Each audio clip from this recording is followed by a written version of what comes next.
Bonjour à tous et bienvenue pour cette nouvelle vidéo sur les bons étudiants. Aujourd'hui, nous allons voir la fonction de coût total. Donc, c'est une fonction qu'il faut absolument connaître, non pas pour trouver son équation, mais plutôt pour connaître ses significations. Souvent, les questions en QCM vont plutôt porter sur la signification de la fonction de coût total, de quoi elle est composée, de ses caractéristiques, plutôt que de trouver son équation. En fait, pour la fonction de coût total, on part de là où on s'est arrêté pour la minimisation des coûts, c'est-à-dire de la fonction de coût qui donne le coût minimum de production d'un niveau d'output Y quand les prix d'input sont P1 et P2. Donc ça, à la fin de chaque programme de minimisation, on a une fonction de coût minimum qu'on avait définie. Par exemple, dans la dernière vidéo, dans l'avant-dernière vidéo, nous avons travaillé sur le programme de minimisation pour les cas euh, des inputs qui étaient complètement parfaits. Et nous avons vu en fait que la fonction de coût total, c'était celle-ci.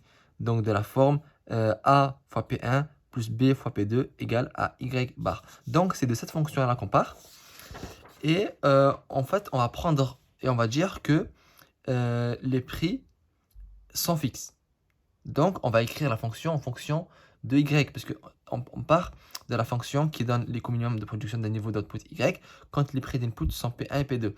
Sauf que cette fonction-ci, si on dit que P1 et P2 sont fixes, donc P1 et P2, on les remplace par des nombres et on dit qu'ils sont fixes. La seule variable, ça reste y.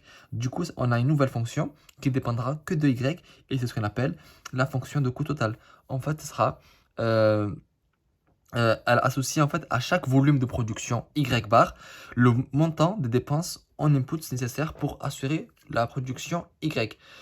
Donc par exemple, je vous montre ici, on a une fonction Y bar, on a une fonction de coût minimum. Ce qu'on fait, c'est que P1 et P2, si on les connaît, A et B, on les connaît. Donc ce qui nous reste finalement, c'est tout simplement C est égal à 1 fois 1, 2 fois 2, ça fait 4. Et là, le y, on l'avait remplacé par sa valeur. Mais si on le laisse, ça fait y égale. Donc, en fait, le coût sera égal à 4y. Et ça, en fait, c'est le coût total. Donc, en fait, il faut juste que le prix, vous les remplacez par des valeurs et que y, vous le laissez tel quel. Donc, en fait, la fonction de coût total, qui se note C, grand C, grand T, Y de l'entreprise est composée de. Elle est composée de deux choses. La première chose, elle est composée d'un coût fixe noté CF. Donc coût CF comme coût fixe qui doit être supporté quel que soit le niveau d'output de l'entreprise. J'avais fait une vidéo qui traitait sur la différence qu'il y avait entre les coûts fixes et les coûts variables. Donc je n'y reviens pas de la subtilité qui est entre ces deux notions. Si vous voulez savoir ça, je vous renvoie à la vidéo qui traite de ce sujet.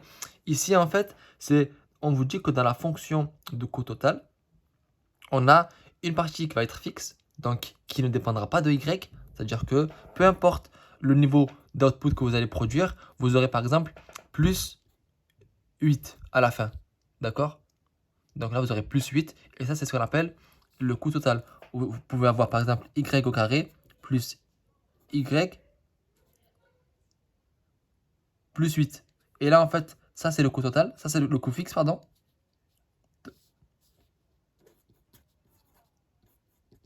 Ça, c'est le coût fixe, et ça, c'est le coût en variable qu'on verra juste en bas. Donc, exemple, la location d'un local.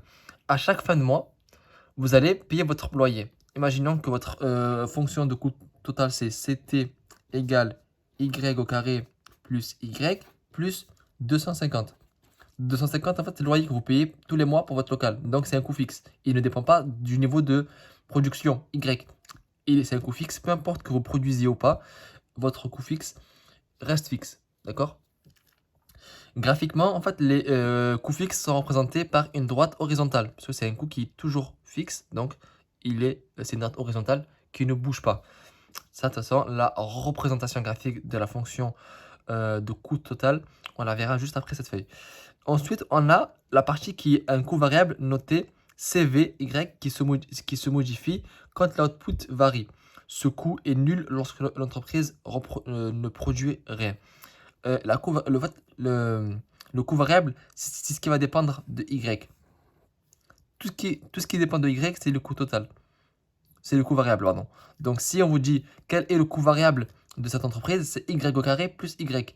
Et on est d'accord que si on décide de produire 0, ben, ça fait 0 au carré plus 0, ça fait 0. D'accord? Donc, on a le coût variable CV. Là, en fait, on a une fonction, coût total. Si on vous dit quel est le coût fixe, c'est F est égal à 250. CV, Y est égal à, tout simplement, Y au carré plus Y. Donc, à partir d'une fonction de coût total, je peux extraire deux choses. La partie fixe et la partie variable. Mais il est toujours croissant. C'est-à-dire que le coût variable est toujours croissant. Si vous décidez de produire une unité d'output, donc ça fait 1 au carré plus 1, ça fait 2. Mais si vous décidez de produire 10 unités d'output, vous allez faire 10 au carré, ça fait 100, plus 10, ça fait 110. Donc, le coût variable est toujours croissant. Pourquoi? Parce que pour produire plus, il faut dépenser plus. Et dans ce qui est logique. Exemple, le travail. Le travail, c'est un coût variable. C'est-à-dire que si vous ne travaillez pas, ben, ça vaut 0.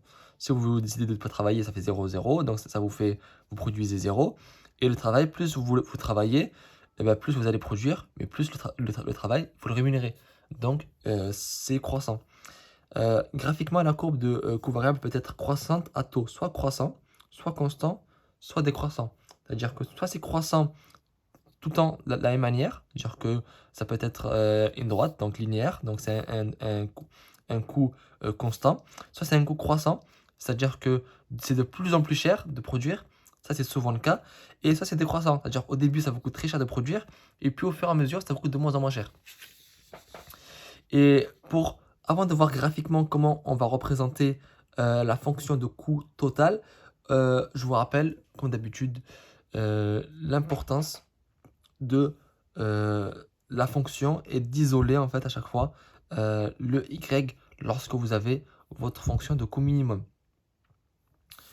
Graphiquement, la représentation des coûts total va se faire de deux manières. On va tout d'abord représenter les coûts variables, les coûts fixes, et en fait, en additionnant ces deux courbes, on a les coûts totaux. Donc, vu que en fait, le coût total, il est composé de quoi? De coûts fixes et de coûts variables. On est d'accord? Donc, si on fait ça plus ça, on a ça.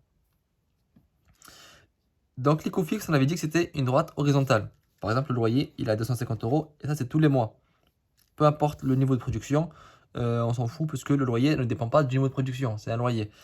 En fait, les coûts variables, on a dit que c'était souvent, croissant, et dans ce cas, on a les coûts variables. Et si on fait ici ça, ce coût-là, plus ce coût-là, on a ça. C'est-à-dire que souvent, les coûts variables et les coûts totaux ont presque la même forme. C'est juste qu'on va ajouter au coût variable le coût fixe pour avoir les coûts totaux. Donc, le coût total de production. Donc, je vous rappelle également qu'il y a en description plusieurs liens pour que vous, en tant qu'étudiant, vous puissiez gagner de l'argent. Donc, vous avez des liens qui vous permettent de travailler depuis chez vous et d'avoir un complément de revenus à chaque fin de mois. Vous avez également un troisième lien qui vous permet de récupérer une partie de l'argent que vous dépensez sur Internet grâce à une application. Le lien de cette application est en description. Donc, on a vu la fonction de coût total. On a vu qu'elle était composée de coûts fixes et de coûts variables, que le coût variable il est croissant avec le niveau d'output, que le coût fixe il est fixe, il ne bouge pas et il ne dépend pas du niveau de production. On a vu comment on représentait graphiquement la fonction de coût total. Donc normalement on a tout vu, mais si jamais vous avez une question concernant cette fonction ou bien une autre notion en microéconomie, n'hésitez pas à me l'écrire en commentaire. Je vous remercie d'avoir regardé cette vidéo jusqu'à la fin. Je vous dis à très bientôt pour une nouvelle vidéo sur les points étudiants.